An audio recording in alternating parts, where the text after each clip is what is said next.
नमस्कार जय जगन्नाथ मो नीरू समस्त को सुस्वागत अभिनंदन जनाऊँगी। आसतु आज सूर्य नमस्कार करवा एवं तार फायदा बाबद रे जानिबा। समस्त व्यायाम भितरी सूर्य नमस्कार श्रेष्ठ अटे। यह द्वारा अनेक सुफल मिले। यही व्यायाम रे 12टी आसन अछि। यह करिबा द्वारा मोटापा दूर हुए, मनरे एकाग्रता बढ़े, शरीर रे लचिलापन आसी, शरीर सुंदर देखा जाए। यह द्वारा शरीर कोण अनुकोण रे तार प्रभाव पड़े एवं चर्बी अंश को कमे दे थाई। आमे सूर्यंक सामना रे जदि एई आसनटा करिबा ताहेले विटामिन डी प्रचुर परिमाण रे आमकु मिली थाई। कैल्शियम रो परिमाण मध्य शरीर को आसी।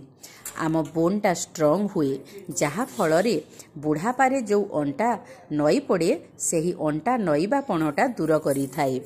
एवं अनेकांश रे देखिबाकु मिले माँ किंबा झियो मानक पक्षरे जो पीरियडटा हुए ताहा अनियमित भाव रे होई थाए।